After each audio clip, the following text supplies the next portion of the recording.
How's it going, everybody? Adrian here from the Gaming Observer, and welcome back. Today I have something a little bit different for you. Today's show is what we're going to be calling the TGO Roundtable. For now, this is just going to be like a one-off project. We've never done it before. I don't necessarily have plans to do it again, but it's a fun little thing because really, it's just an excuse for me and three friends to talk about a video game called Hades. Now, as always for these podcasts, I am joined by my esteemed co-host, KATOSEPE. Hello, Kato. Hey, how's it going? Pretty good. Happy to have you here. And this time around, I'm also joined by two more people, and I brought them on because they also love Hades, and that's, why we're all here. And definitely they have some unique perspectives as well that Kato and I probably can't bring for you. So you're likely going to recognize them if you are in the Discord server. And first of all, I want to introduce someone who's been with TGO since the very beginning. Ben, thank you so much for joining us. Hello, thanks for having me.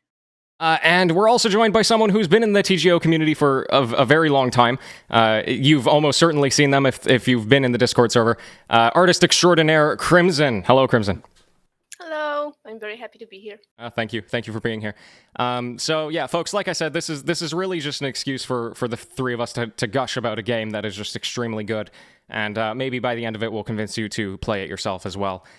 First thing I wanted to do here is just kind of go through one by one and give a little brief as to, our experience with SuperGiant and like in the past games that they've had, and also why we chose to purchase Hades and play Hades over the many other games that we could have chosen from, and why this one out of everything, right? The video game industry is full of games these days. So why don't we just start with Kato? What's your brief history of SuperGiant and whatnot? Yeah, so I remember Bastion really well. I've played all of the SuperGiant games, but Bastion was one of the first games that really got me interested in indie games specifically. It made me start looking at that as maybe something I'd prefer over a lot of AAA experiences. I've finished Transistor and I've played some of Pyre. I actually loved Pyre the most of the lot, but I didn't finish it. I don't honestly remember why. I need to go back to it. I should say of the first three, I loved it the most, but Hades has been my favorite so far. And I got it because having a narrative in a roguelike sounds amazing. And as soon as I heard about that and it got its 1.0 release, I was like, yeah, absolutely on board. Yeah, we'll definitely probably touch on the early access at some point. Ben, why don't you fill us in? Sure, this is actually my first SuperGiant game. I haven't played any of the others, but now I feel like I need to. I was introduced to it by a couple friends. I watched one of my friends play it on... they streamed it on Discord for me. And I was really intrigued by the boon system, where you would customize each run by having boons from various gods, and I'm a complete and total Greek mythology nerd, so it hit a lot of boxes for me. I don't usually play roguelikes, they're not usually my speed, but this one just ticked a lot of different boxes, and so I decided to give it a try, and I do not regret it. Yeah, I think we can all agree with that. Crimson, you want to fill us in? Yeah, so I'm somewhere in between in those two approaches to SuperGiant history, because I played a little bit of Bastion and I played a little bit of Transistor, and while they're absolutely beautiful, like all SuperGiant games are, just something about the gameplay didn't grip me very hard. Just I didn't catch me to continue and get into the story. So when I first saw Hades, I thought it's gonna be the same. It's beautiful. I also love Greek mythology, but I didn't have the incentive to get into it immediately. But then my partner kept just telling me about it and telling me about it. And at some point he mentioned that it's actually a roguelike, which I didn't know. Somehow that tiny little detail escaped me. And at this point I was like, okay, now I have to buy it because I love roguelike. They are very, very fun to play for me. And that's how it happened. Oh, there you go. Yeah, I had a very similar experience to that. I've played Bastion. It was interesting because with a lot of, the SuperGiant games, at least Bastion and Transistor, they're a little bit older, right? They're the early 2010s. And at that point, I was in early high school, middle school, something like that. I know all of you have 10 years on me. So, I wasn't necessarily playing a lot of indie games at that point. And so, I had to do a lot of backwards playing. And Bastion, I played it and it was fun, but I was like, yeah, it's okay. It didn't hook me in the way that Hades has. Same with Transistor. I haven't played Pyre yet. It's on the backlog. I'll get there eventually. But certainly, I think, now that I've played Hades, it's almost like, now that it's clicked for me, I actually want to go back and try those games again now that I kind of, get the feel. Is that something that resonates?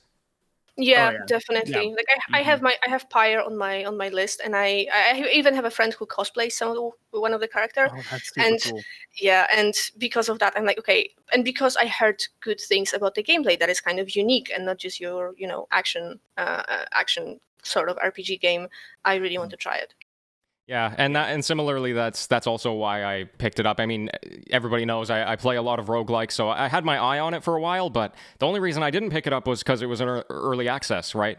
I'm sure a lot of people can understand that one, but anyway, it's out now, it's great. So let's just throw this out there. I would imagine that there's probably one or two things about this game that's really keeping you around when it comes to Hades, right? Like, the reason why I love this game so much is because I've played a lot of roguelikes, and this one does, like, game variety extremely well, right? The boon system, the different aspects of the weapons, how many different weapons there are, how all of those things interact. That's why I'm still playing. But I imagine it's probably slightly different for all of you. I don't know if maybe this is the one for you, Ben, but I know that you have a pretty interesting history with the Greek mythology. You have a YouTube channel where you're playing Hades and explaining the Greek mythology as you play it, and I thought that's a really interesting concept. Do you want to talk about that a little bit? Yeah, sure. The design from kind of every standpoint, with the art, the writing, the music, and they have the mythology just weaved into every aspect of the game, which I just love. The you can tell how much research went into it. And the places where they did take artistic license, I thought, were very carefully chosen. Yeah, I went to school for theater. I know you're doing that too, Adrian, and I went into kind of like a more history stream when I was in university, and so I spent a lot of time reading Greek plays and getting getting immersed into the myths and stuff. And so for me, actually, I saw some comments when the game came out of people being like, "Oh, another game set in ancient Greece and Greek mythology and stuff. That, like, why are people praising this? That's nothing new." And for me, it's not about the fact that Greek mythology has been kind of done to death in video games in general. It's that, in my opinion, this is the finest interpretation of it. And everything that they've done, just from the little design elements to little comments that characters make, um, just fascinates me. Like, each Olympian god has their own little version of the olive branch laurels, which I thought is really neat. Those are associated with Apollo. And one of my favorite, just like little things, is that there's a comment that Dionysus makes where he's like, "I feel like you and I are one of the same, Zag." And there's actually one interpretation from one weird sect of Greek mythology that say that Zagreus and Dionysus are actually the same god.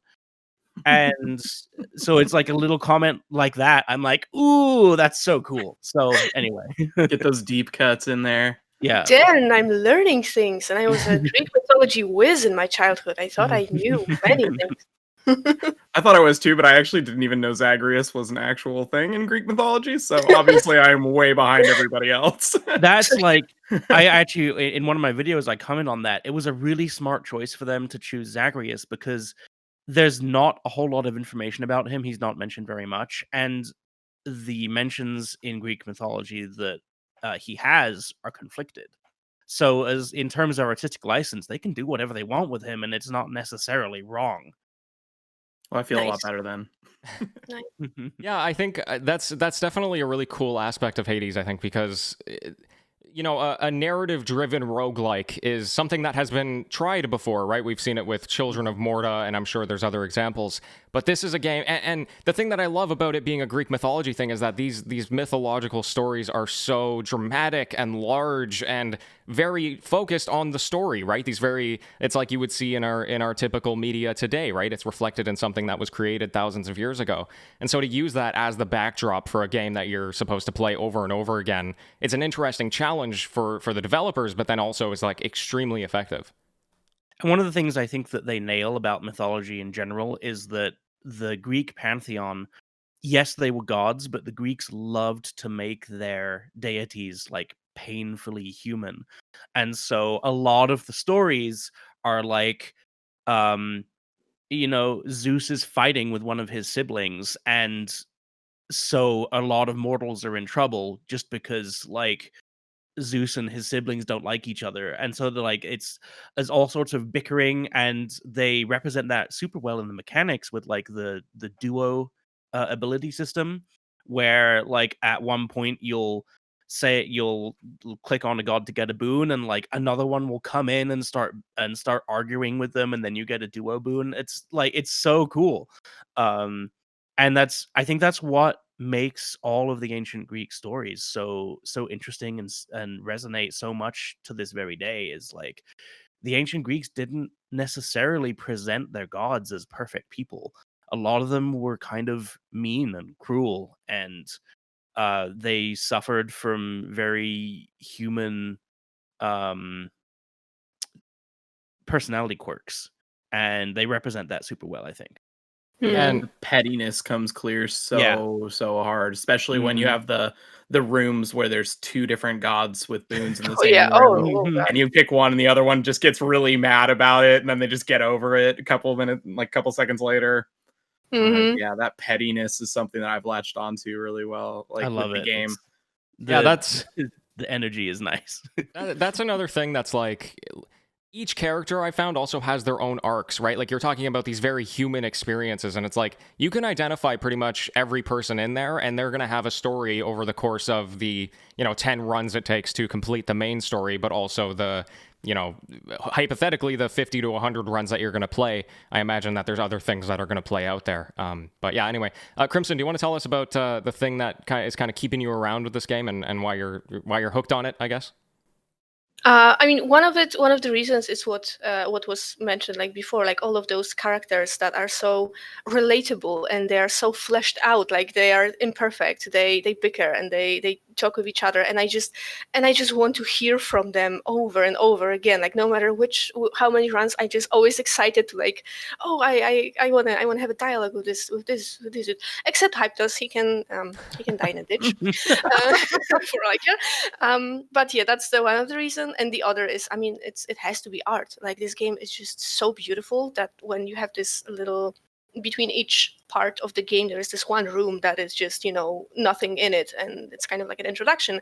That so many times I just go there and just like stand there. And it's like, God, every little detail is just so well thought out, and just I can look at it for hours, like, and the sprites of the gods, like every time they happen, I just look at them and just get into every little detail of their design, and I love it. It just keeps me coming back, just those characters. The renovation system of just like getting to upgrade the art of the Great Hall and stuff is really neat. Yeah, for those who haven't played, there's this overarching resource system, like many roguelikes, where you're kind of upgrading things as you go along. And one of those things is just a cosmetics thing, where you're going through the Great Hall and changing how things look. That's one of the reasons I wanted to bring you on, Crimson, because you are an artist, right? And you do some really phenomenal work. I'm seeing you on Twitter all the time posting. And this is also one of the things that really fascinated me about the game, because I found out about Hades through the No Clip documentaries. I forgot to mention this in my opening spiel. There's a YouTube channel called No Clip. They do documentaries on video games, and they've been documenting the process for SuperGiant to make Hades over the past many months. And they do interviews with people, and they were talking about many of these characters that are created and how they represent them. And how, gods can look so differently in so many different interpretations, and the way that they've done that in this game. I was just always fascinated with the kind of insight on how they've done that. Yeah, it's just so good, and the designs are so smart. I might talk about it a little later, because that's a topic. It's a whole lot of topic. Kato, what's your big thing on this game?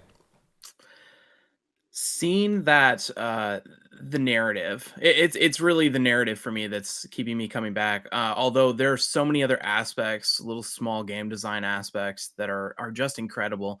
The upgrade loop is so addicting. I always feel like there's multiple things every single run that I'm going through that I'm trying to do. You know, I want to upgrade the keepsakes that I've got. You know, I keep switching to different keepsakes in order to upgrade them, and the way the darkness system encourages you to use different weapons and go through it in different ways. And then just the boons, I don't know how finely crafted the statistics are or the percentages are for the boons, but I feel like every single run I'm getting just wildly different builds, and they all work so well. It's so rare for me to ever feel like I just had a dud run, you know, where I just got some bad boons and you know, threw the runaway. And most roguelikes, I will feel that fairly often. You know, like Binding of Isaac, I love Binding of Isaac, but there are often times where I'd feel like, that was just a bad run. I don't think I've felt that way once with Hades. I think every single time I've done badly, it's always felt like I just, you know, didn't adjust quickly enough. And I think that's fascinating and well done. But the narrative, I think, is the one thing that keeps me coming back. You know, with old games, or at least maybe this was just me, but with old games, I used to get so excited about every little piece of dialogue, no matter how irrelevant or stupid it was. If an arcade style game had a different, like, congratulations word at the end of a run, I would just play it over and over again to see every new screen, Right. no matter how dumb it was. And I haven't felt that in a really long time until this game, where I'm like, every single time I get to a region, I will go up and, you know, there's a certain spot in the first floor or the first room where you can go, and it will show you like a screenshot of the area you're about to go into, and usually Zagreus will say something about it. I do that every single time with every single region. Well, and the Just to see what narrator he's is gonna so say. good too. So just to Oh, hear Yeah. what he has to say next is like, yes. oh yes. Normally, I would just like, okay, old man, you ramble, whatever. But every time after Zagreus like gets some sass into that, and I just for that, I mean, I have to go keep finding those little shiny spots that activate the Mhm. narrator. I just have to. Just it's so Yeah. precious. I don't know if that's a part of it later on. I haven't gotten there if it is, but I also really just want to know who the narrator is supposed to be, because Zagreus keeps talking back to him. I'm Right. like, who Yeah. is this person that he's talking to? I'm Yeah. really hoping the narrator winds up being like a secret boss, even if it's not in the game now. I hope it's like a DLC or something. I would love that. Also, you said that you never had a dud run. I had one. I had one run when I actually just stood in the lava and died because I just didn't want to go further. Oh no! I got one upgrade for the rail that was just like, you know, turned it into a shotgun, like a short burst Mhm. shotgun, and it like just completely didn't mesh with the rest of my boons. I was like, no, no, that's just wasting Mm. time at this point. I'm not having fun, not because I'm not gonna win, but because just playing with this set of boons is not fun. So I That's just like, fair. okay, Mm. goodbye. That's fair. There are a couple weapon ones. I got one. I was in the last area, and there's an anvil upgrade where it'll remove one of your weapon boons and then give you two random ones. And I was using the Yeah. bow, and it removed one of my. I don't even remember what the boon was that it gave me, but it removed one of my really important weapon boons and gave me one that totally changed how the bow functioned. Same kind of deal as the shotgun, Ooh. and was like, "Oh, good, this is right before the last boss," and it just completely Oh changed my no. entire strategy. That's fantastic. Yeah. And Great I effect. think I wound up losing on the last boss. I did keep going with it, but that's fair. That's the closest I've come to it, is the weapon boons. Yeah, let's touch on that for a second, because you know, something like The Binding of Isaac. I don't know how much of the game that you guys have played, but this is the game I've played the most, and it is definitely like you could just get one item at the very beginning, and you're gonna blast your way through a whole hour of a run with basically no challenge, or you could be on the barely surviving with your head above water the entire run. It feels like Hades is a game that is always kind of teasing you with a little bit extra, and then that just keeps you going through the whole run, and it feels always very balanced, where if you screw up or you die, it doesn't feel like it was out of your hands or unfair, or you just got the wrong thing. Usually, I would say, for the most part, it's really well balanced. Yeah, absolutely. Unless it changes your gun into a shotgun. Yeah, absolutely. I think that's the interesting thing about it is it's not necessarily there are no like bad options. It's just there's a bad option in context with all the other stuff you've already got. That's true. And so the further you get into the run, the higher I guess the chances that you might get like one dud boon where you say hi to Aphrodite, and I don't like any of her boons except for she has one where it's just like Ooh. a damage reduction. Some of hers get Um, really good later. Just do they saying. really? I If don't you keep know. piling on Aphrodite runes or boons, yeah. I had a Mm, couple of gods that are like, I don't like any of them boons, but at some point I started watching streams of people that play, and I mhm. saw like the way they like pair the boons or they're using it. I was like, okay, I was wrong. I stand corrected. So this is also pretty fun that you think you don't like something and then someone else show you how to use it or how to pair it, and it's like, oh my god, this is totally new information. I have to try it now. Yeah, 100%. Like one of my favorite combinations right now is Artemis and Athena. And uh oh my gosh, he's gone. He's Aries, gone. who are we looking for? Aries. Yeah, Aries. yeah. That's what I'm looking for. Yes. Oh, I know so much about Greek mythology. Aries, okay. But yeah, I think I love that aspect to it where it's you just haven't learned how to combine that deity with the other boons yet. Because I think that even though I'm don't personally like Aphrodite, like I'm sure there are some ways to use her that I haven't considered. So that's a really good point to bring up. I had a run just yesterday where I got one of Aphrodite's, well, so her main thing is weakness, right? When you hit enemies, they become weaker and do less damage to you for a short period of time. I wound up getting one of her other boons that increases the time frame of that, where it Mhm. added like 10 seconds to how long they were weakened. It was a significant amount of time, and I got that near the end of the run so that I had that for the last boss, which if you can reduce his damage for like 14 seconds, That makes sense. that Okay. was incredible. It was game changing for me, and I mean that last boss hits like a truck, and being able to reduce that is very helpful. Yeah, Oh that's yeah. fair. Oh yeah. And that's another good point is that if you kind of stick with one, or if you're able to stick with one or two gods who, you constantly come back to, the things that you get actually end up evolving over time and will be Oh more yeah. effective. Whereas if you kind of spread it out and go in many different ways, you get other advantages like the duo boons that you were mentioning before, or just having a greater variety and more tools in your toolbox. And that's another point, I think, in the sense of like this game is quite balanced, where you can kind of just do what you want and what you're interested in, and you're going to be rewarded for it. And Yeah, there's you can in your the parts of the build you can control back in the House of the Dead, you can kind of decide which way you want to go because there's one darkness advantage, one of the things you purchase from the mirror, where it's like you get increased damage based on how many different kinds of boons you have from different deities. So you can build toward I just want to get like one of everything, or you can be awesome and combine Dionysus and Demeter, and just go all out on those two because those two are fantastic. oh, chill effects get so good later. They get Yeah, so good, and when you combine it with Dionysus's cast, it's so good. Oh god. yeah. Oh god. Yeah. Yeah, I Uh, love I oh, go ahead. mentioned the game design earlier too, like so many little things with the game design. One of the other things I've loved about it is the prophecy system, which just so strongly encourages you to use new things. And I absolutely do that where anytime there is a prophecy related boon in my options list, I will always pick that, even if it doesn't seem like something that's going to be good for me. And 9 times out of 10, it's actually worked out really well.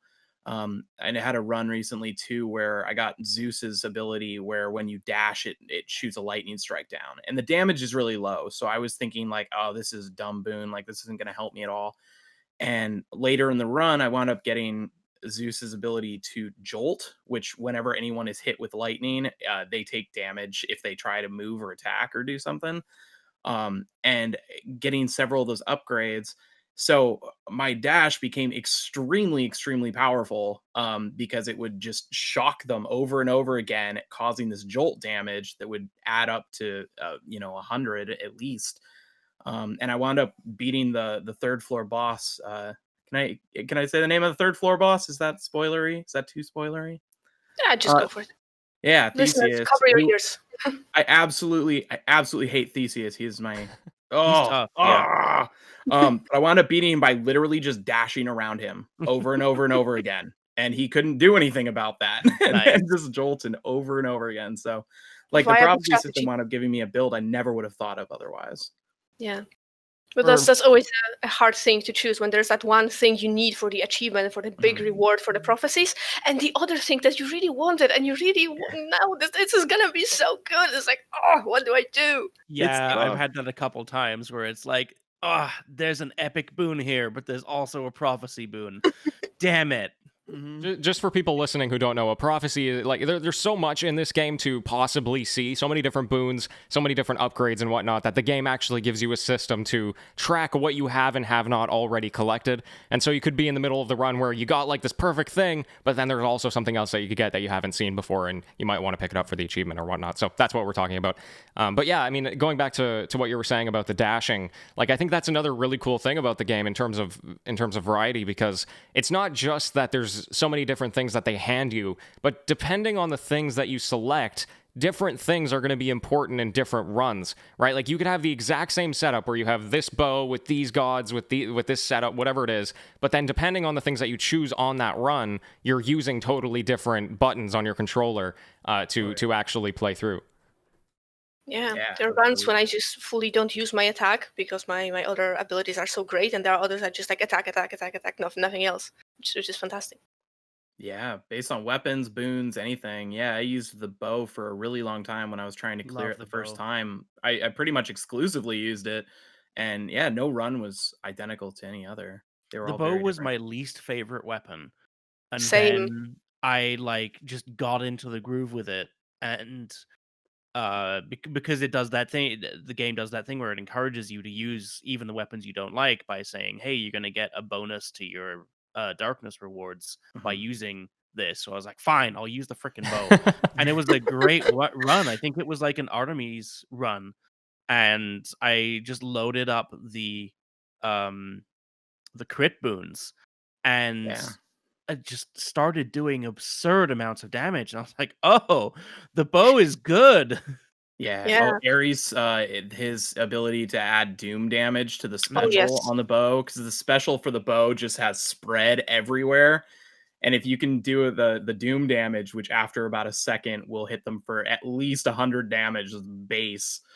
Oh, it's gorgeous. I love love that. to use the special with Artemis. You throw crit on that, and then if you can find her again, there's a boon she has where it's like when you crit an enemy, other enemies around them receive an increased chance for you to crit them with any damage. Hunter's And Mark, right? you throw that on the spread, and it's just absurd. You're using critical strike on everything.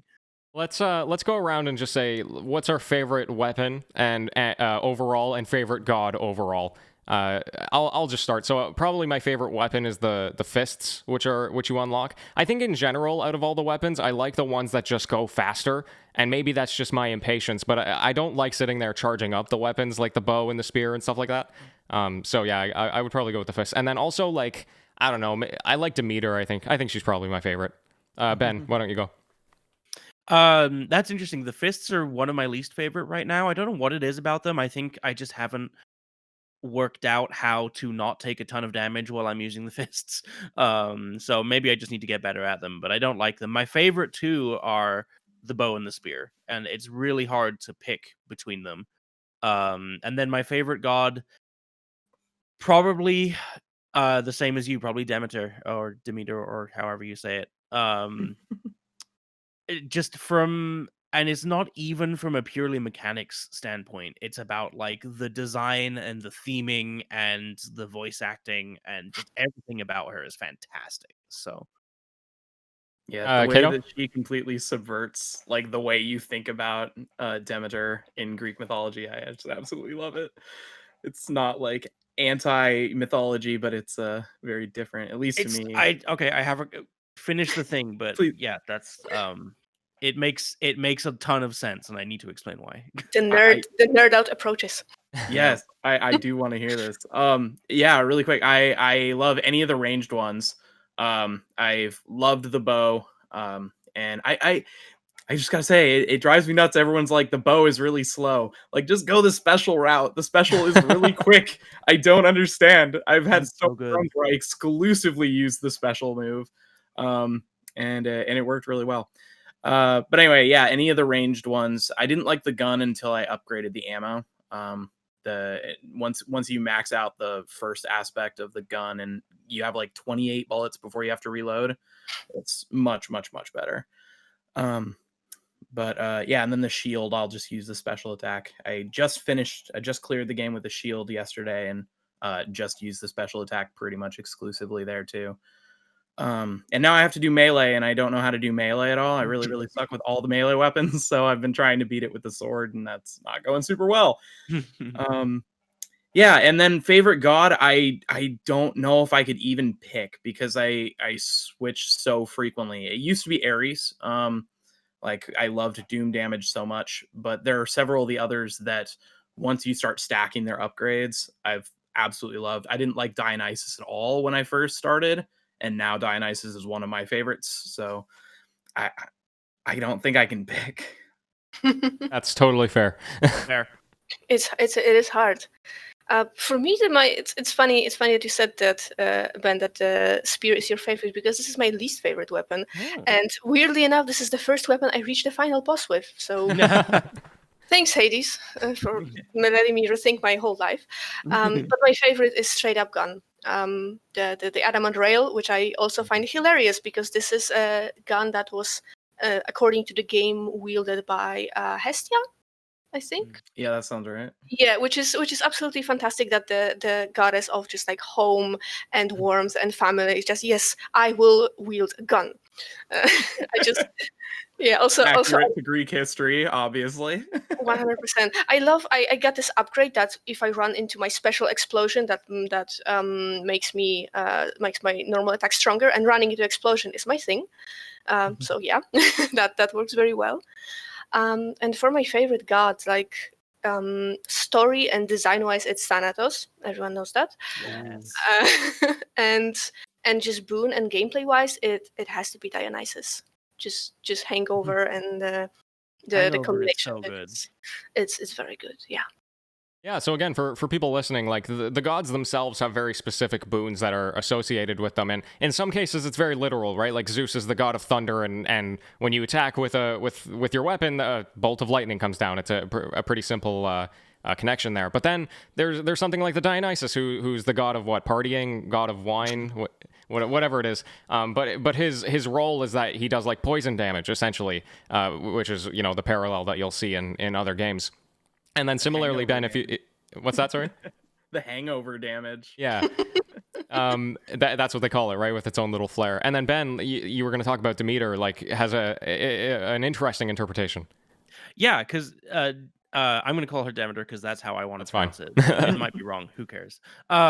So she's the goddess of the harvest, but all of her theming and her boons are about cold damage and winter and just like the creeping death of the cold and stuff. And it at first it seems a little counterintuitive, but if you looking at the myths, it's like you see Persephone is her daughter, and back in the myth, Persephone gets kidnapped and basically tricked into having to stay in the underworld.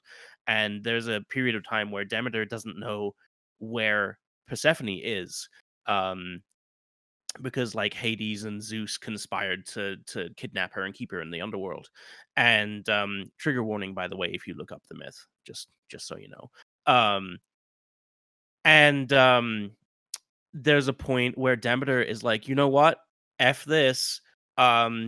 Until someone brings me my daughter, nothing is gonna grow. And she's like, boom, winter all the time. Like, and that's how she eventually convinces the gods to help her find Persephone, because all the mortals are like, big famine, we can't grow food, what's going on? And so eventually the rest of the pantheon is like, oh, fine, we'll help you. Like, so that's kind of like I think it must be kind of the time period they're looking at, because Persephone in the lore of the game has disappeared and nobody knows where she is.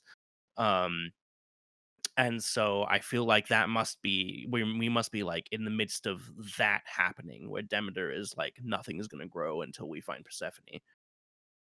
Yeah, that was a. Oh, go ahead. Sorry. No, I was just going to say this is very interesting, and yeah, that's Agreed. Yeah, that was another thing I learned from, I think, the No Clip documentaries. They were talking about it, where she's the goddess of the harvest. So it's like how do you turn that into a gameplay mechanic and show that visually? And they were talking about how they were trying to use like vines and these very natural elements as her representation and as her effects, and something wasn't clicking until they're like, wait a second. She also decided to screw over the world and make everything cold, and then there was their click, right? So I'm very interested in those backstories for sure. Mm-hmm. Also, I gotta say about a god that is just like a little bit removed from the like the other boons about chaos, which I have I think everyone has a kind of love-hate relationship with chaos, because that's what their boons are. Like, you have to work for them. Like, first of all, you have to lose your health to even enter the chaos domain, and then it's like, oh my god, I will get this absolutely broken advantage, but also for my next like 4 rounds, cannot use my attack. I love chaos. Like, it's such a cool concept. Yes, also non-binary legend. Yeah, no gender, no care. It's amazing. I love them so much. I love his dialogue, or their dialogue, where they're talking about like, unless I specifically ask you to talk, don't talk to me. Like, yes, like, gold. yes, thank you. I love all the Twitter memes about flirting with chaos. Yeah, chaos is just fantastic. And I think I remember, because I think I chose the option where to be like, or didn't no, there's no options or anything. I remembered Zagreus saying something about like, that's weird, I'm not gonna do that, and Chaos is like, okay, fine, then do what you want. It's like, all right. Crimson, you mentioned earlier wanting to talk about a little bit more about the art or the characters themselves.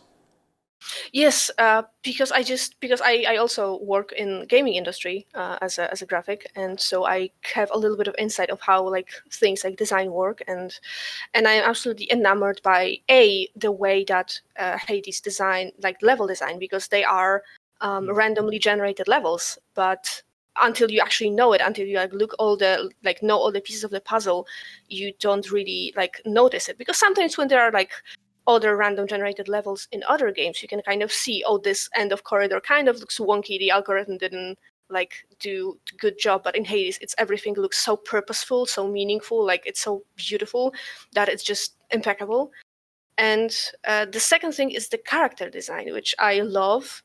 And like when you look at the design, they all look very not chaotic, but very like busy. There's like a lot of ornamentation, but every little thing has its purpose. Every little thing is either a call out to the mythology, like Ben said, like every Olympian has like this little olive branch. And when you see Furies, like all the Fury sisters, they very clearly they have like the iteration of the same elements of their design, and it's very fun to see how they are different. But also they are very like more subtle things, like through Hades, you see this like crossed ornament that is reminiscent of Hades's bird, his facial hair. Thank you. That this design like repeats over and over. And also when you look at Nyx and her progeny, like they all have the same like jewelry like around the neck and like the pauldrons. Like this repeats, and you can see it in the design. I'm like, this is something I get very excited about, because like they know what they're doing and they're designing with thought and with purpose, and it's beautiful. Yeah, the small details make a big difference. Like, even for people who don't consciously notice a lot of those things, like just having a lot to look at and just being like, wow, there's so much here. It's great. It's fantastic. Definitely. Touching on like I really like what you mentioned about the randomly generated level design. And their approach to that I think is so smart because the kind of room, almost instance based approach to it, where they can control everything about or the aspects of like one little room where it's and there's a lot that is randomly placed in the room, like props and where the enemies spawn and stuff like that, but the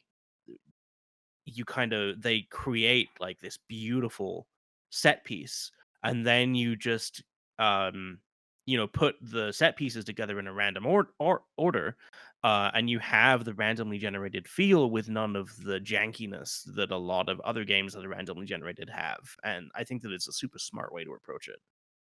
Yeah, like every artist who try to create something that will fit just everywhere, no matter where it's placed, will tell you that it's absolute the biggest pain in the nether region. And oh god, yeah, they did amazing job on that. Mm-hmm.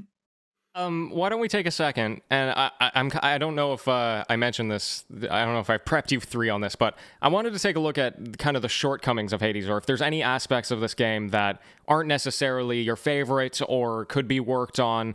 And because as much as we're praising the game, I think there's definitely some things that could be worked on. For me personally, as someone who's very mechanics driven, and while I can definitely appreciate the presentation and everything, even if it was all crap, I'd still be playing this game because of how good it is. I think in the mechanics, one of the issues I kind of foresee myself running into is that the enemies are a little bit repetitive. Where a lot of the things that they give you, right, the boons and the weapons and all of this stuff are very unique, there's tons of variety there. The things that you're using those against are kind of samey once you've done it a lot. There's 4 different floors that are always the same, and the enemies in them are always the same, and the strategies to fight them are always the same. And there's some variety with the bosses and things like that. But personally, like, as I watch this game evolve and see new things added to it and stuff, really, what I really want to see is enemy variety. I don't know if anyone else agrees with that, but I agree, and also I think they added new enemies already from the late early access. So I do hope there will be more, and they will get more interesting. But yeah, I agree, they get a little bit samey. I haven't felt that. I don't know. Maybe I just haven't played it enough. The shield guys annoy me. So if they add variety, like, hey, you can't hurt a guy from this direction, then I'm not going to be happy about that. But I can say I bought it quite a long time before release, and so in the time since I've bought it, they've done a couple of pre-release updates and then the full release, and they have added new enemies pretty frequently, I think. New boss encounters, new enemies and stuff. So that is something that they're working on. But I think that I do agree that, and I think it speaks to one criticism about the game that probably my only one is that they have so many things in there, so many little mechanics and stuff that each one, when you put them together, it turns into a really wonderful experience in general. But each little mechanic they add isn't particularly deep. So, for example, like the fishing mechanic, it's a little mini game, but it's very, very bare bones. And put into context with the rest of Hades, it's like, ooh, another one more cool little fun thing to do. But in and of itself, it's not particularly deep. You just press a button and then you press another button, and so and I feel that a lot of the ways about a lot of God. I feel that way about a lot of the little things in the game that I love that they're in there, but each individual slice of the game can get a little repetitive. yeah, I think it's greater than the sum of its parts, though. Yeah. Like, you're absolutely right. There are absolutely aspects of it that are shallow on their own, but I think they work towards a cohesive whole. I think Um, that's one of the things why I keep coming back and why I love it. Like, despite that criticism, like you said, they have hit whatever magic formula is that makes it greater than the sum of its parts. Yeah, Yeah. this is So it's interesting that you're saying that, because for me this is the thing that keeps me coming back. That because all the other roguelike, that's very very much about the combat loop. You go, and when you lose, you go and then you go back again to kill more things. And in Hades, there's so many little mechanics and little things to do that when I lose, it's just like, okay, now the another fun part starts. I can fish, I can upgrade my room, I can give gifts to people. So I see where you're coming from, but for me, that's actually a good thing. That makes sense. Yeah, just those little things. But the one, go for it. For me, one bad thing, and I really have to fish for it because nothing really bad like jumps at me immediately. But the game doesn't tell you about many things, which can be good. But sometimes it's like leads to like confusion, like what do I do? How do I do? Like, for example, when you try to like progress your relationships with certain characters, and in the little codex it's like learn more by advancing your relationship with this and this, and it's like, how do I do that? Tell me. Or like where my partner unlocked the fishing mini game, and I was like, well, how do you unlock it? Because fishing mini game is what make games great. I need fishing mini game. Give me. And he was like, I have no idea, it just happened. I don't know why and how. It's like, I want my fishes, but now I know. I have the fishing. I can fish. I love one thing about the fishing I love is like when like it's all the ceremony around it when Poseidon gives it to you, and it's called the rod of fishing, like is it some sort of epic item or whatever it is. No, it's a fishing rod.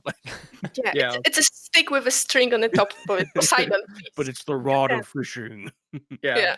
And you are right, it is like particularly shallow as a mechanic, but I agree with you, Crimson. I also love the fishing, and I don't know why, but I'm just obsessed with looking through every single room for fishing spots. Listen, every game needs a fishing minigame, and I'm willing to die on that hill. Every single game. Fair enough.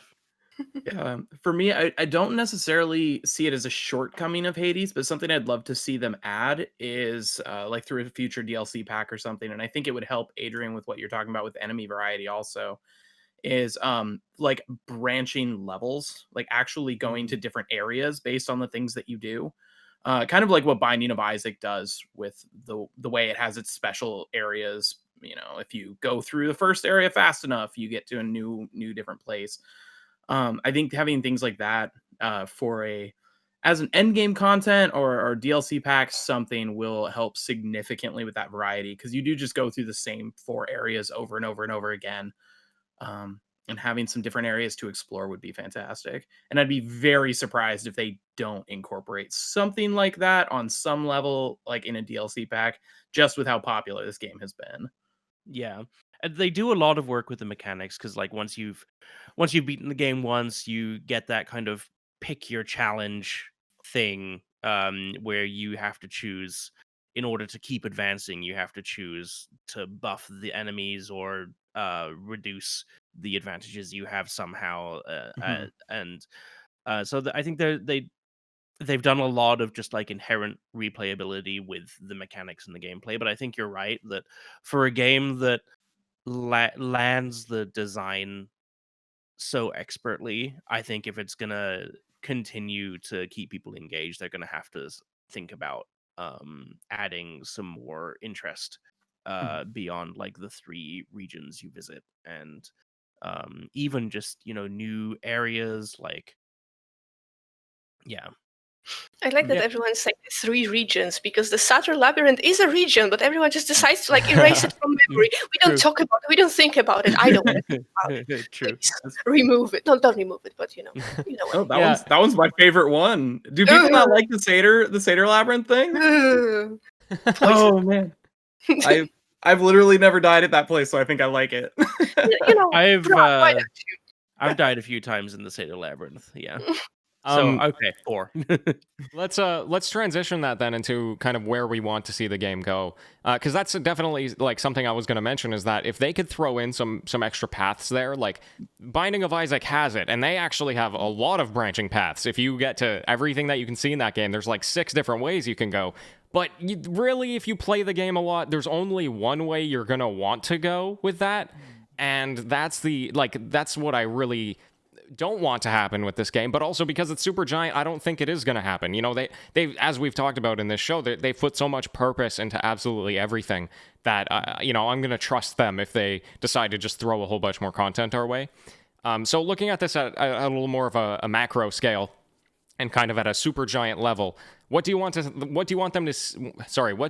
see them do with Hades over the next couple of months, over the next couple of years? Does it seem like it's at a point where maybe they could say, hey, let's maybe throw a few more things in there, but then we're done, let's move on to the next game? Or is this something that they should stick around a little longer? And if so, what do you want to see go in there? And I'll throw that open as an open question. Yeah, with those branching paths, I do specifically want it to be based on your actions. I don't want it to just be like you pick at the beginning to go on a different path. Yep. I really would like to see it be where you do things mid run that then adjust your path accordingly. That makes sense. I think that I feel like there's that's a tough question because you know, Supergiant's a smaller studio.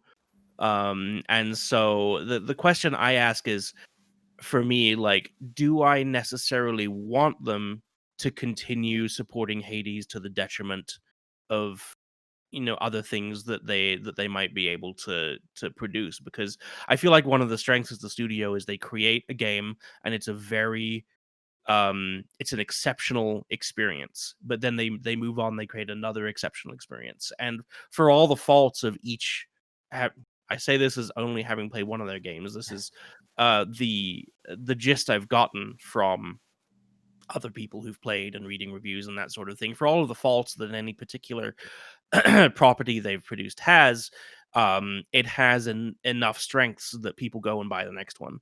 And I'm just wondering, like, as a studio, how tenable it would be for them to continue to produce the kind of exceptional content that Hades is, like, to continue to do these kind of broad additions, or whether it might be better for them to say, you know, it's to rest on their laurels and and, you know, start the next project. You know what I mean? Because I think that as popular as Hades is, it's one of those things where it's like, you know, they've any game, even games that produce DLC that you pay for, and I would be up for some paid DLC. I think that would be, if they wanted to go that route, I think that would probably be the way I'd like to see it, because I mean, unless it just continues to sell and sell and sell and sell, I'm just not sure whether they'd be able to continue supporting it and also to continue to produce these, you know, smaller scale, really good experiences that they've become known for. Seems like they could afford to hire some new people. They have like 20. I just looked them up. Apparently in 2018 they had 20 people on their team. Oh my gosh. So I feel like after this, I mean, I feel like they should have been able to a long time ago, but I feel like after this especially, they can afford to make a B team for DLC. I feel like they were able to do it after Transistor, even because it was I remember it being a very popular game, but any game team above 30 people, it's already exponentially harder to govern, to like keep together. I saw my company like grow from like 15 people to 40, and it's very hard. So if they don't want to grow above like those 20 people, I fully understand them, and yeah, that's actually a smart move.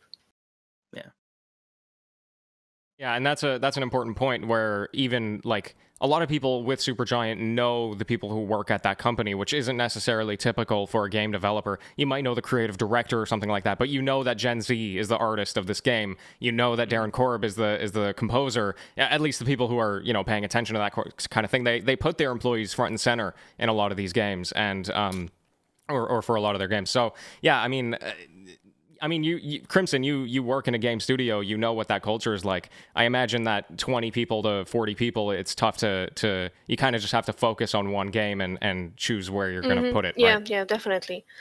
And they're doing it very smart, and I would be, you know, happy to my games being produced by smaller, well put together, crunch free, and just dedicated teams. I'm fine with it. Please do more games like that. Make more studios like that. Yeah, if Crimson they wind from up doing that, if they oh. just skip off, they don't make any paid DLC, I'd be totally good with that. I've already just got make a my new money's game worth that- out of the game. Like, Yeah. I'm spitballing an ideal world, but like I've got more than my money's worth out Mm. of Hades. So like, Yeah. all power But I to him think- at this point. But I think there is a potential for one nice paid DLC just to like round it up and give to the fans. And yeah, if they do that, that would be absolutely perfect. But I'm greedy. I want more of everything. Yeah, just do more of everything, Supergiant. Give us Yeah. more free updates, paid DLC, a new game, all of it. Yeah. More And- Thanatos.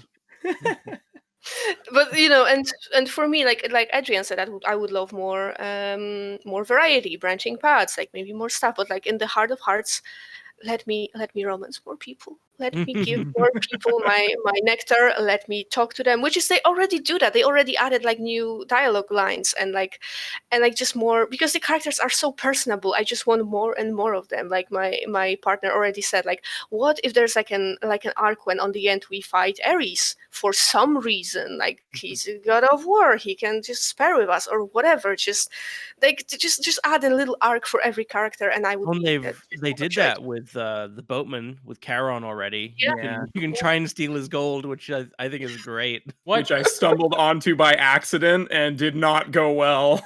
I didn't know you could do that. either. But yes, you can do that. He's hard. Again, I don't know how to unlock it. I don't know how that happens. I know it happens, and I guess it will. I gotta look into that. Eventually, it should crop up. Yeah, Mhm. you'll get an option. There'll be a little shiny bag of gold, and you'll go up to it, and it'll be like, "You want to borrow some gold?" And then my favorite thing about it is after Charon gave me the beating I deserved, I got back to the House of the Dead, and everyone's like, "Huh? So you tried to steal from Charon, huh? How'd that go for you?" Yeah, they mock you relentlessly. Yeah, it's great. It's Rightfully great. so. Rightfully Yes. so. Aaron is precious and like needs to be protected. I mean, he can protect himself, as well exemplified here. But Yeah. Let's I think it only happens in the first area. Have you seen it anywhere else? I've only seen it in Tartarus. maybe. I remember my partner telling me about it, that it happens later, but I don't quote me on that.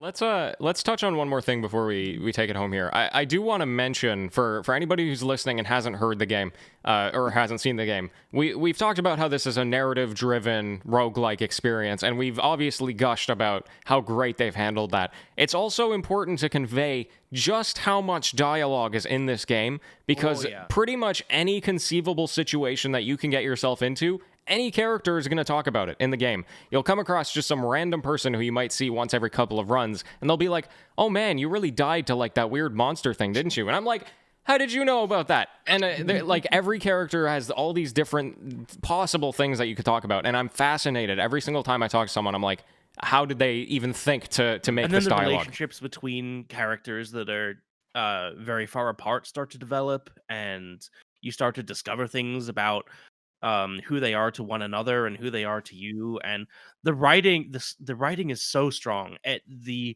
consistency in how all the characters react to one another is just kind of blows me away. I think I was watching Jim Sterling do his little impressions video, and he was talking about how you'd be forgiven for thinking that Zagreus, the main character, is just like your classic, like, sort of sarcastic, nihilistic hero. But then you realize he only acts that way when he's talking to his dad. Everyone else, he's super respectful and deferential, and the emotional consistency of the characters is all really cool. Yeah, I heard the whole, all the relationships and all the like bonds in game being approached from very queer perspective, which is to say, like, every character is very vulnerable. Like, they show and they talk about their emotions and they talk about their perspective on things, and the writers are not shy to like even a goddamn Achilles, which is like the Chad of all Chads in mythology, like the greatest of warriors and whatever. And he's like this. You approach him and he's this like soft, gentle like mentor to you, and this is like it warms my heart because And then you you know start what. discovering things about his relationship with Patroclus. Yes, it's like, oh my god, thank you for not censoring this part of mythology because goddamn, I had enough of that in school. But also like when you think of Greek mythology in games, you maybe think about like God of War, which is very stereotypically like brutal and hands-on approach. There's sex and blood and everything, and then you get to Hades, and it's very human and it's very like nice. Now, not everyone's perfect. Like they have their bickering, they have their like very deep conflicts, like the whole Nyx and their parental figure, let's say like that. It's like, oh my, and like Orpheus and Eurydice and Achilles and Patroclus, and you can go on and on. Like they're all the characters have so much humanity in them, and I love it. Like SuperGiant, you make my heart happy. Orpheus and Eurydice, by the way, possibly my favorite interpretations of any characters ever. Like, just spot on. I love them so much. Yeah, The fact Ben, you that mentioned at the beginning of this conversation how Greek mythology has definitely been done in games before, and it has. I mean, Crimson, you mentioned God of War is a very, very obvious, like very big example of that. But there's been tons and tons and tons of others, but I don't think any of them have quite done it like Hades has, like what Supergiant has accomplished here, where they stick to mythology but also subvert it in many, many ways. They never go with the obvious path. Everyone feels very relatable. The dialogue is brilliant. Like even though it's been done to death, I think saying that, reducing Hades to, oh, it's another Greek mythology game is just wildly inaccurate to this game. Yeah, and I love that point you brought up, Crimson, about the vulnerability of all the characters. That's something very special about it. hmm I think, folks, that is a tremendous place to say, hey, Hades is a tremendous game. You should go and purchase it.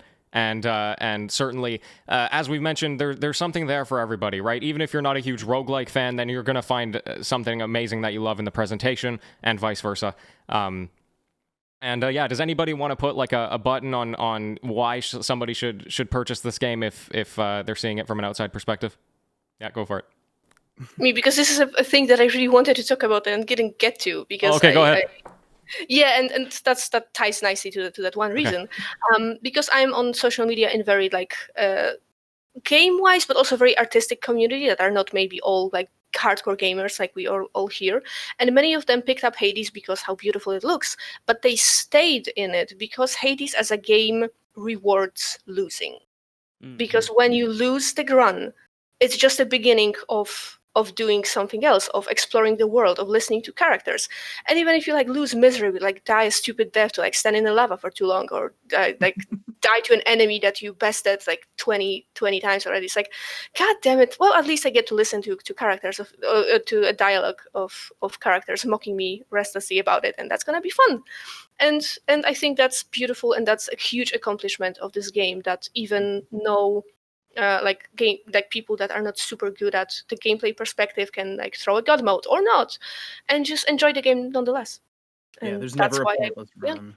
And accessibility is a huge point that we haven't even touched on. Like the work that they did in making the game accessible. Like Adrian, you were talking about the fists, and I remember reading a thread about how they were talking about how they wanted to make a really fast weapon, but one that didn't require a ton of button pushes to make the game more accessible for people. And that with the god mode and like the fact that they have baked a commitment to accessibility into the design as well is just like really, really cool. So there you have it, tough folks. Game, but anybody can finish it. If There you try, go. just keep going. You can do it. My friends, thank you so much for joining me here on the show. To anybody listening, go and check out Hades. I'm going to send us home here just by saying, hey, let's see where we can. If you're interested in following up with anybody who's chatted here today, let's just do a little bit of self promo here. Kato, where can people find more of you? Best place to find me is on Twitter at VG_of the day, as in video game of the day. My show's on hiatus, but I'm hoping to come back relatively soon. So, and then TGO podcast every week. Yay! Ben? So you can find my wife and I on Twitter at Maple and Potato. I'm Maple, she's Potato. We also have a YouTube channel by the same name. We don't have our custom link yet because we only have like 80 subscribers, but we'll get there. What do you do on your channel? 20 more subscribers, people. Sorry? What do you do on your channel? We play mostly Stardew Valley together. I play some Hades and talk about mythology. She plays The Sims. And we also film gardening content sometimes because why not? There you go. And you can also find me in Adrian's Discord server. And Crimson? Yeah, if you just want to see my art, you can find me on most social media by @CrimsonTentacles. But if you want to chat and just like exchange some opinions about video games, it's on Twitter @CrimsonTentacle, singular because Twitter has a limit. So that's one difference. But yeah. That's there you have it. Thank you very much for joining me, the three of you. This was a tremendous talk. And to the person listening, thank you for listening. That's going to be all for today. And until next time, folks, happy gaming, everyone.